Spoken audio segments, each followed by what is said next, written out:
the top of the list as a recommendation. We continue to do all the groundwater stuff that was talked about, from CASGIM to being the groundwater monitoring entity in and of itself, which hasn't been relinquished by the state yet, but they always make sure that we know that we're on the hook for it. If we don't do it, they will, and we would lose local control. So we are doing it. We're just currently doing it sort of paralleling or combined with the state. We are just now concluding our housing element. We got it, I think, a verbal from the state that when we turned it in, there was just a few minor corrections, so we were real pleased to, and their turnaround was like 2 weeks when we submitted it. You'll remember we submitted it here about a month ago. So that's good, so that's moving along. Let's see, what other high priorities. The Westwood Area Plan was adopted many years ago now, and it contemplated a four-season resort, and the zoning was never adopted to be consistent with that plan. And so I'll look to the board now. Is it time to go back, and is that the right plan for Westwood? And I think it probably isn't, because it really contemplated that kind of city and that kind of land use. And so I think at some point we should go back and revisit that area plan and see if it really matches up to what is reality now. We talked about Amity as well. Our airport land use plans are all grossly out of date, and that needs to be something that is corrected. They are what they are, and they are working, but we've had some comments by Caltrans that they are pretty inadequate given what they require in their handbook today for plans. So that's another possible project this year. Yeah. What's the connection with Caltrans with the airport? Well, Galen Norwood, who happens to be an expert on the Airport Land Use Commission, correct me if I'm wrong, Galen, but they are the ones that set up the handbook from what should be in the plan. And it's a statutory requirement in the Public Utilities Code that assigns them certain responsibilities and requires commissions to look at the handbook when the plans are being developed. yeah, that. Can I get a copy of that handbook? Sure. It's And about as well as 500 I'm sure- pages. And it's probably online That's as what well. it is.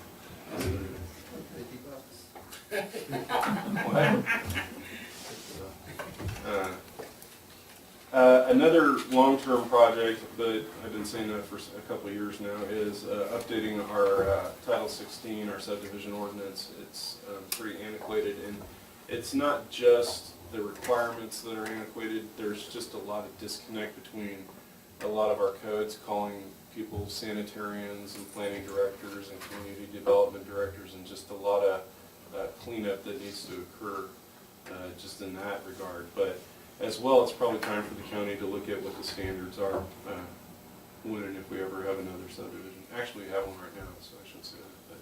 But. And then also, there's been some discussion, pro and con, on us coming to the board with a fee ordinance and looking at the cost of fees for our planning division. The building division is relatively updated.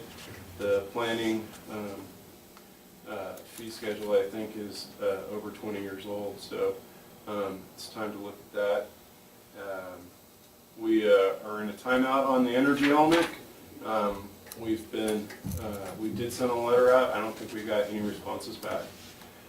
So I think right now the consensus with most of the agencies and or private citizens is it doesn't appear broke. So talked about airport lands. We had a kind of a start and stop on the general plan amendment from the Susanville-Howley Junction corridor. The board can weigh in on what they think about that. But when we adopted the general plan in '99, it has this big cartoon map of Lassen County, and it has a circle around areas like Doyle and Ravendale, and I think even Little Valley, and it calls them town centers, but it doesn't dictate or it doesn't tell you where that line is. It's not that circle, that's a cartoon. So It's always been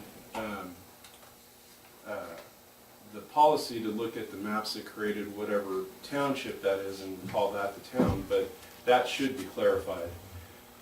People need a precise map for that, and I think they deserve it. So, and that would be a significant endeavor to go from each. I think there's like 4 or 5 blocks of town centers throughout the county, and that would be a substantial effort. But that, I believe that really needs to happen because it's sort of nebulous, and that's not a good thing. As well as all our area plans are pretty much from the 80s. It's a good time, but they don't necessarily reflect now, and we constantly run into trying to enforce these rules and then are criticized that they're outdated. So, you know, the board needs to think about how to systematically go about updating those if they want. Our 502 ordinance is working, but it could be better.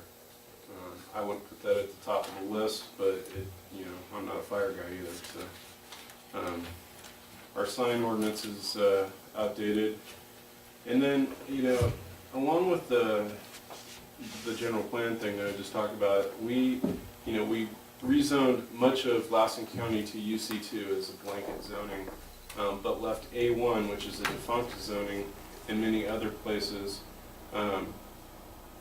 And the general plan talks about rezoning these areas to a specific zone, and that hasn't occurred, and of course that would be a big effort as well.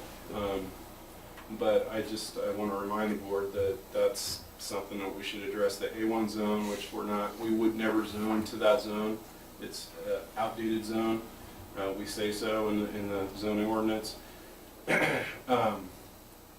It's a challenge because it allows a lot of different things by right and with use permit, and so it really doesn't plan. It just kind of lets things happen as you go along. So I would encourage the board to think about that. What percentage of alien zones still exist? It's mostly south of Milford, and everything really north either has a specific zone to an area plan or is UC2. And then I think there's some A1 in Beaver and New Beaver in those areas. And Beaver and New Beaver could probably appreciate a plan of some sort and some precise zoning. They do have precise zoning up there, but there's just a lot of A1. And then,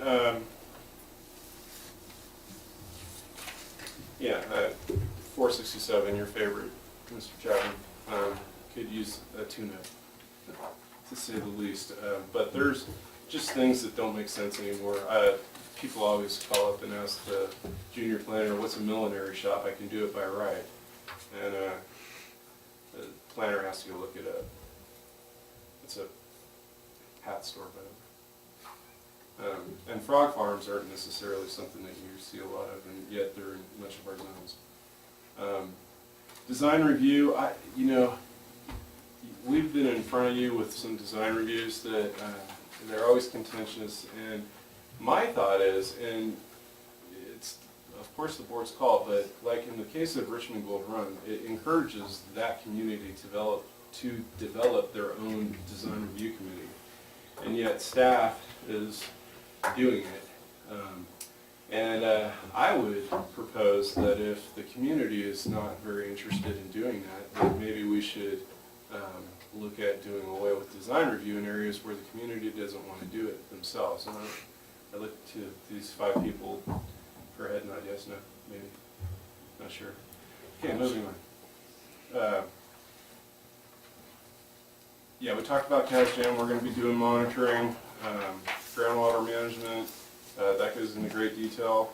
We have a lackluster, non-existent GIS group right now. Galen is keeping a bunch of people by a thread that are just interested.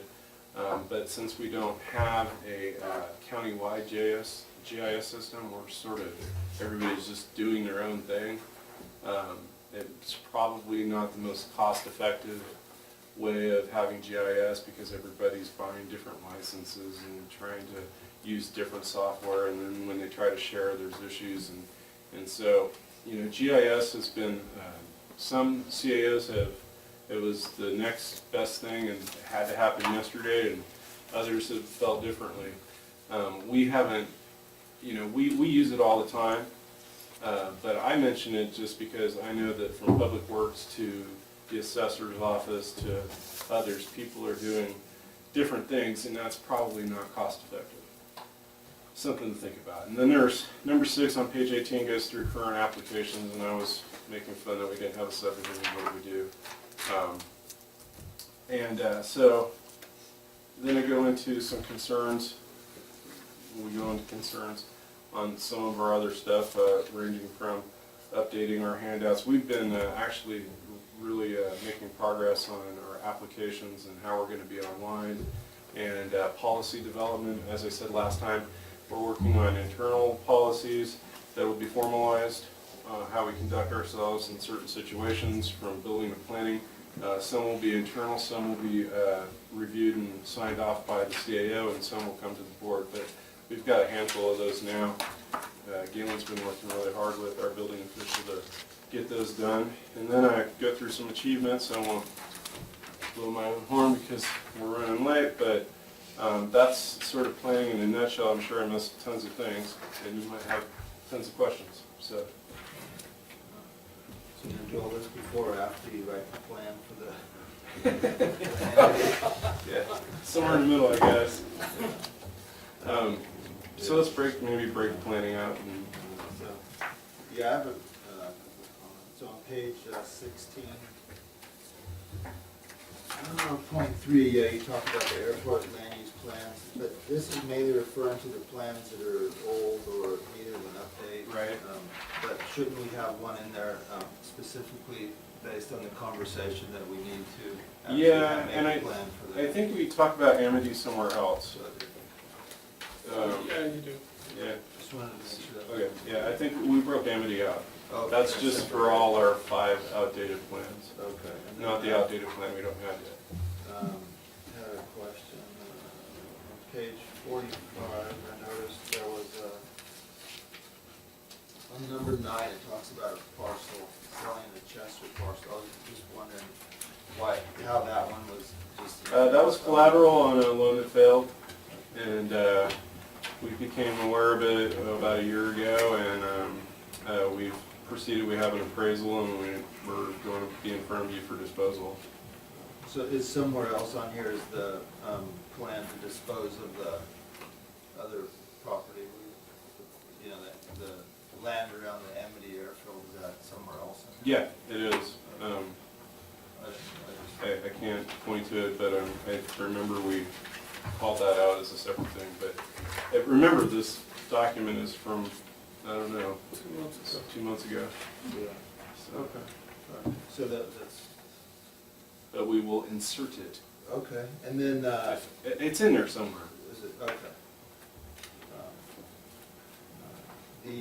It's the problem with the 60-page or 50-page work. I just wanted to see too, under priorities, I know we've talked a bit, we've invited the Glens back to talk a bit about the need for the car crushing facilities. I think the board really, multiple times expressed, agree that it's a service that we need. Oh, absolutely. Clean up. So is that addressed in here? It's not addressed in here, but I would just make a general comment that they own an industrial property that's, that would be the right place. It does require a use permit.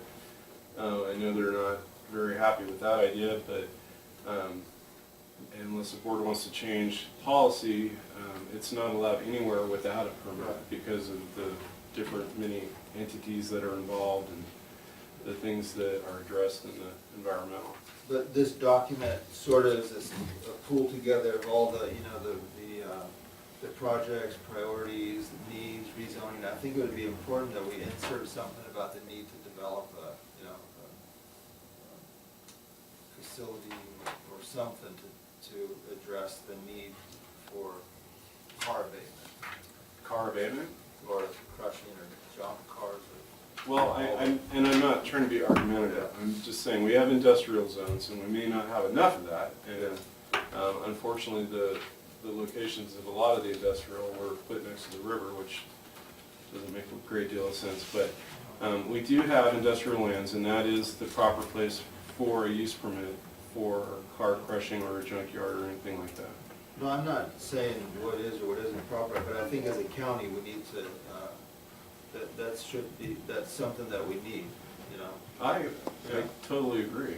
So it'd be nice to dress it in here, so when somebody does come in for a use permit or what have you, they could, refer to this as say, it's been identified as a need, and I'm prepared to, Well, are we saying that we identify no matter who it is, and a maybe need it's for only more 3 industrial years. property?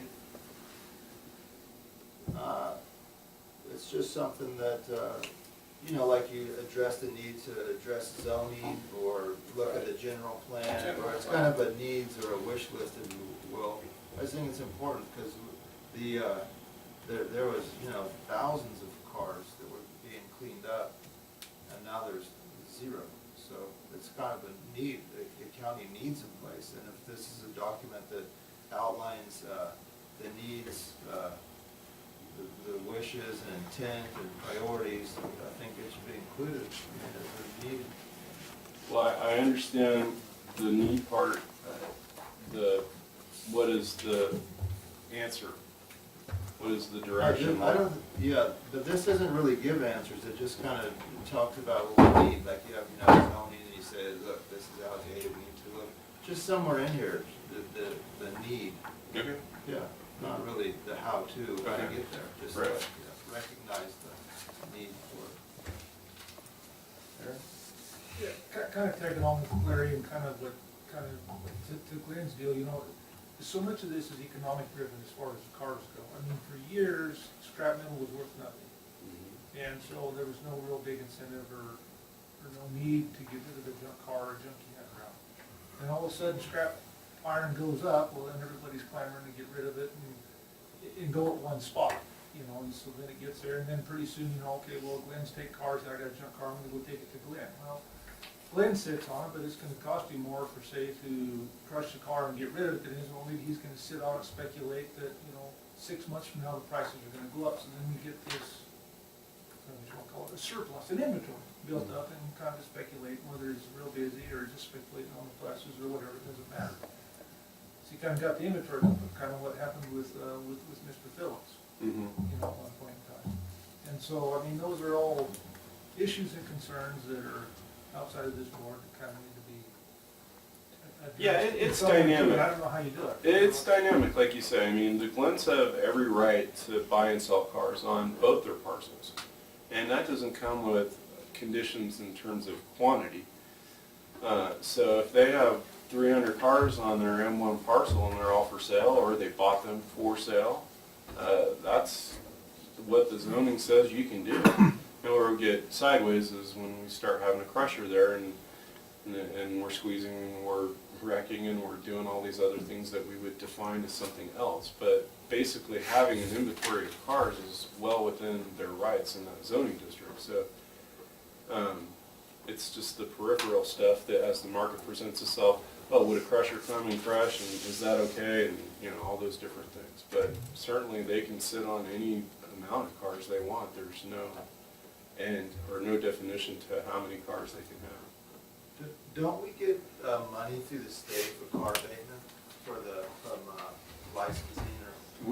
That's an interesting question. We, in the past, I think it was in 2006 or 7, the board formed an agency with the city to impose a $1 tax on vehicle registration, and that money accumulated in a fund to the point now where I think it's 120-something thousand.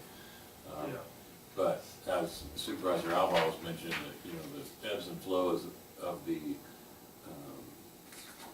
scrap market made that fund, that activity really unnecessary, because people like Bullseye happy to pay for cars rather than us go up and go and get them. So we really didn't use that money, and this, because of that, the state, if you don't use the money, the state suspends it for a period of a year, the collection. And that's what happened last year, so they suspended. Well, I think it's a little bit more complicated than that. I mean, the city was the one that initiated setting up that joint thing for that program. And in the time, but it had to be, all the paperwork had to be done by the end of the year in order to get into the following year's DMV cycle. So like when you renewed your registration, there was this extra dollar put on there. Well, they messed up the first time in terms of getting it filed by the end of the year. And so that meant a whole year's delay. Well, in the meantime, the city staff and the county staff that was working with city staff changed out. So now all of a sudden you have a whole bunch of new players in there that had no idea that this whole thing had been put into motion. And so then another year kind of goes by where, and this actually started probably as early as 2004, but finally by about 2007, they finally got the paperwork filed and they started collecting this dollar. And it's a, 30,000 vehicles is about $30,000 a year.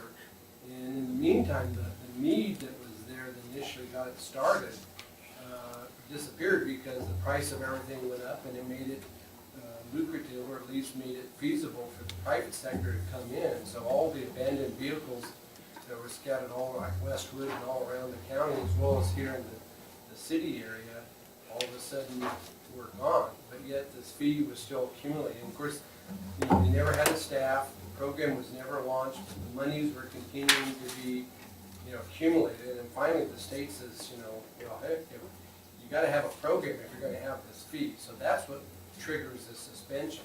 So it's not like the money can be used for anything else. And now nobody knows what to do with this money. I think, it can be utilized to support a program that would evade any of these vehicles that might exist. And there might be something where, working with the local providers, we could provide funding, to be able to generate, an ongoing effort to keep the volume down, to take them. But, what this money, this suspension, was because of the non-operativeness of the program that never really ever got off the ground in the first place. And to make it worse, if we were wanting to get the money back, You can't. well, certainly wouldn't go back locally where it was collected. The auditor had contacted, or I think the state had contacted the auditor requesting the money back, and the county auditor said, well, if you can, guarantee that, each dollar will go back to the registrant that paid it, she'd be happy to do that. And the state said, well, no, it doesn't really work like that. It kind of gets dumped into a big pot. So there is a debate going on between the auditor and the state on that issue. But Mr. Glenn brought to my attention this morning, there may be a category of vehicles that we can look at using it on. And those are the people like Mr. Glenn can only take vehicles that have been either non-opt or registered or have some other sort of certificate of junk. And there's this other category of vehicles out there that have, I guess they'd be ones with delinquent registration fees on them. And I don't know if there's a way we could thread the needle on that to figure out a way to get rid of some of those cars, but it's a good point and we can certainly look into it. The stuff with the back license fees, but the DMV's they're also changing as you go along because they want every cent. The state of California wants every penny. So, probably, my opinion, and where everybody's really gonna take a hit on this, whether it's, you as a county or my son as a business, is environmental. Because Brown is basically changing the whole scope of recycling. It's in recycle reform, his 3-year budget right now. He's laying everything off on free enterprise, and it's all about the bullet train. He robbed $118 million from Cal Recycled, get your money back any best way you can. So, the environmental challenges are probably, everything is in stone right now, what you have to actually crush a car. Your crusher needs to set on a concrete pad or some type of catch thing and that. My opinion, it should have a pole barn roof over it. in our environment, because you never know when it's gonna rain or, snow, whatever. They never crush cars out there in the winter because that was a problem. That part of it's gonna be the main, I think the main focus. You need to probably lose the word abatement. Because none of you, me, my son, the sheriff's department, nobody's gonna go on somebody's property and abate a car, period. You need to put it in, like I say, into a recycling type program. And I'm sure you can use the money for a different, and get it in a different aspect of how it's gonna be put together, because that's where it needs to be focused on. And I don't care if you did it in residential, as far as zoning's concerned, as long as it's done environmentally safe, and you follow the rules. There's pretty strict guidelines right now on crushing a car. And right now, and you talk about the markets, if you were to crush cars right now and load them on a flatbed, you lose money.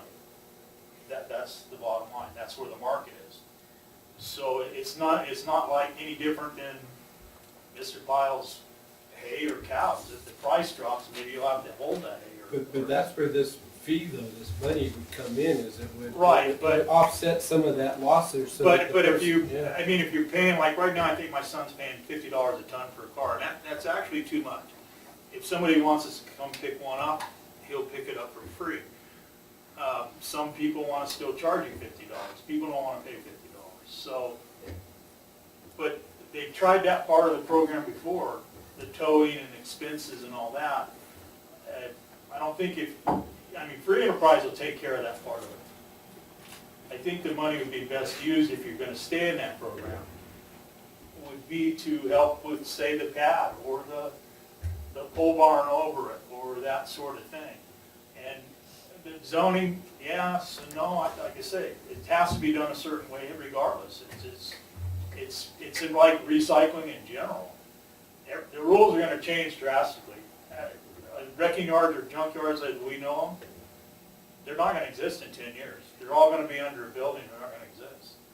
The state of California is closing them down in record numbers right now. Even all concrete ones. So you're at that point, and all the recycling, you can't keep up with it. And another good example is the anti-theft stuff. You got the sheriff's in charge of it, but every 6 months a new deputy takes charge. So he comes by and he says, "No, leave the records. I'll come get one if I need one." Well, so every 6 months you got a new person dealing with this part of it. Nope, I don't like that rule. We're going to change it. Well, you did something wrong, but it's constantly going to change, and it's going to get really different as far as environmental. And that's probably where you could best use it. And just, I think, let free enterprise and yeah, we've never tried to have over 400 cars at a time. And that's basically, if you look at it, a ton of cars, that's 400 tons of cars. And the peak was 07, the crash was 08. So, like my son, by the time we crushed out in 09, he maybe had 600. But you couldn't give them away. You couldn't pay for the fuel to break them away. Right now, he uses them as toppers. He'll put 3 on top of the load to get enough weight on the high side to hold the 10 underneath of it. If you crush one, I'd say you probably ask Brian the same thing. If you have a flat tire, or if you do anything, you're going to lose money. And so you have to follow that part of the market, and that part will take care of itself unless the whole economy crashes like 08 again. But I don't think that part of it's an issue, or the abatement part of it's an issue. But the DMV's changing rules, like you say, daily. These back fees are starting where they're not going away. And so people are using the gray area from the DMV, cut the car in 3 pieces, and if there's no VIN numbers on it, it's just a piece of scrap. I just want to give, there's a couple questions of board members, and Aaron had a comment. The first thing I'd like to, it's getting off topic here, but some with recorders, anytime Jim or I, Yeah. we just barely It's touch it. making me crazy. Is there something we can do? I don't know. It's, they supposedly worked on them, but I'm not No, really they sure. took it out of there. Well, I know, but they were working on the mics, I don't know if There they was shut a that pop one off. center here, I thought I unplugged it last week at his request. Yes, but they worked on it again, and I'm not sure what it is, but that's not gonna sound real good Jim when and I I'm did listening to barely it. touch it, I mean, it just. I know. I'm not touching anything. They had talked about putting some kind of a It wasn't either.